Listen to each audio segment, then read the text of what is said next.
indigenous habitat. Yes, they are also part of our lovely SSP program. They were introduced to each other not too long ago.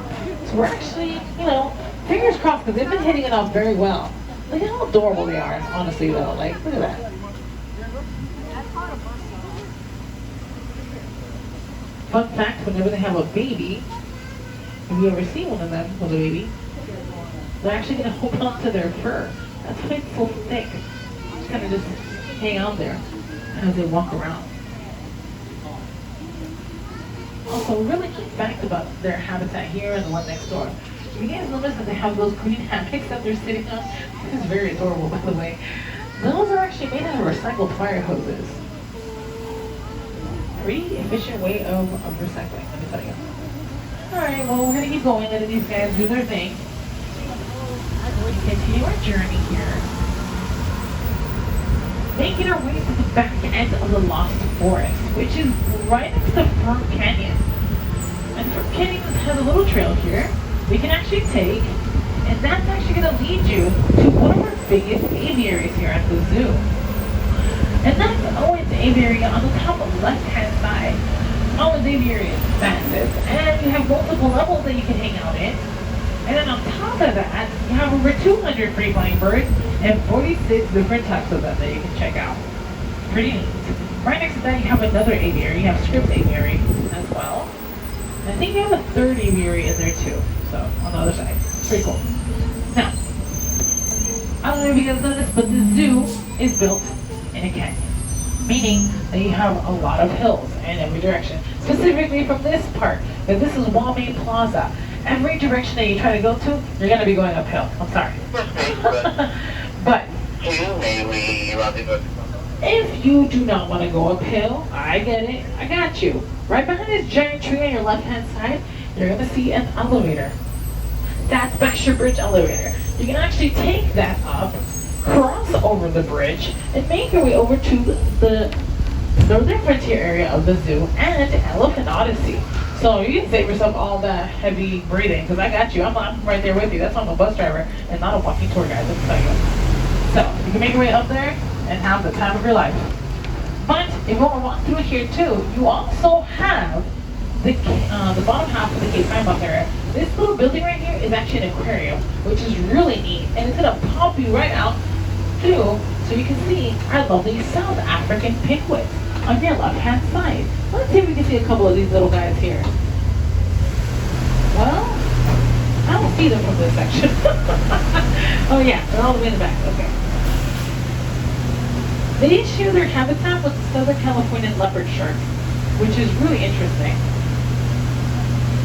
Now a lot of people tend to ask, hey, why do they not live with the polar bears? Well, because these guys are South African penguins, meaning that they live in a beach-like environment. Completely different from the polar bears. Now on the left side, if you guys happen to get hungry, you want to get a snack, you got the rocks backstage. Right behind that, you have Ray's Waterfall, which is a 65-foot drop of a man-made waterfall. And you can actually walk through there and get great pictures. Honestly, it's really nice.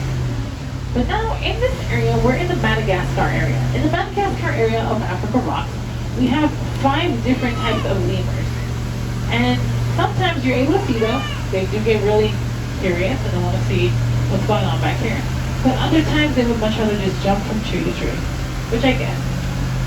But now also on the left-hand side, you guys can take a look at our lovely vervet monkeys. There's one of them hanging out there, kind of keeping an eye out and seeing what's going on back here.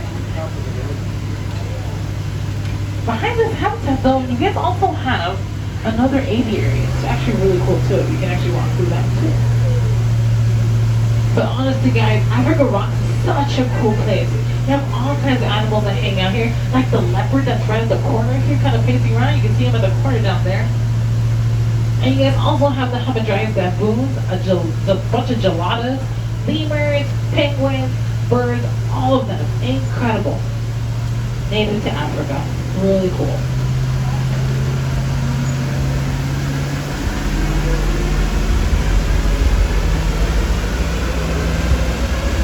Now as we're making our way up here, you might be able to get a glimpse on the right side of our male koalas. If you don't see them right off the bat, don't worry, it's okay.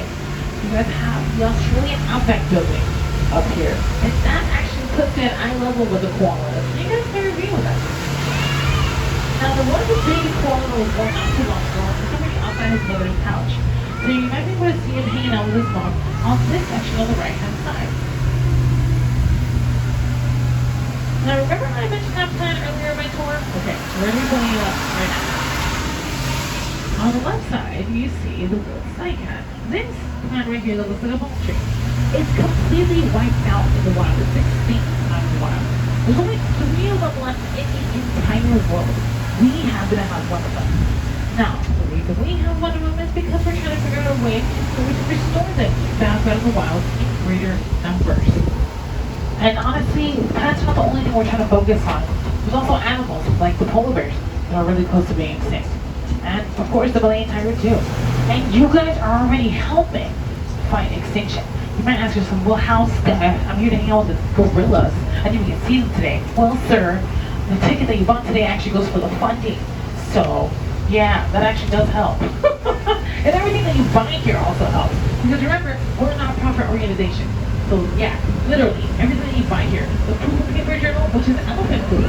And it's made into paper, and it doesn't smell. It's made into a journal. It's actually really nice.